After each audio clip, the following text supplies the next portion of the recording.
હું શું કહું, આજકાલ લોકો કેટલા વ્યસની થઈ ગયા છે નહીં? કેમ, શું થયું પાછું? આજકાલ બહુ બધા લોકો સિગરેટ પીવા માંડ્યા છે. તે આપણા પૈસે પીવા જાય તો આપણે કોઈને સલાહ અપાય? એમને ખબર નહીં પડતી હોય કે આપણા શરીરને નુકસાન થાય છે એમ. એમની નહીં તો ગન્નાની તો પડી હોવી જોઈએ કે નહીં? અરે એમને એમની ના પડી હોય તો આપણે શું લેવા એમની ચિંતા કરવી પડે? પણ અમુક લોકો તો એટલા હોશિયાર હોય છે ને, પોતાની ગન્નાની ના ખબર પડવા દે કે સિગરેટ પીવે છે.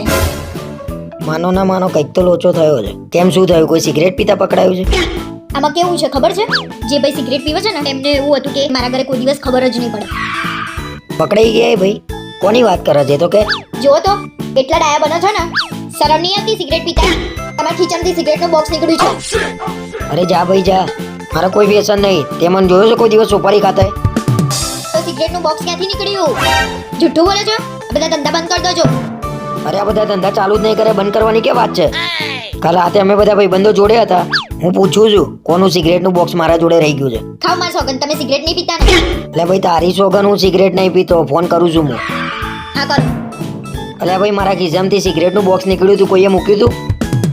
અલ્યા ભાઈ સાચું કોને? મારા ઘરે ઝઘડો ચાલે છે સિગરેટનો.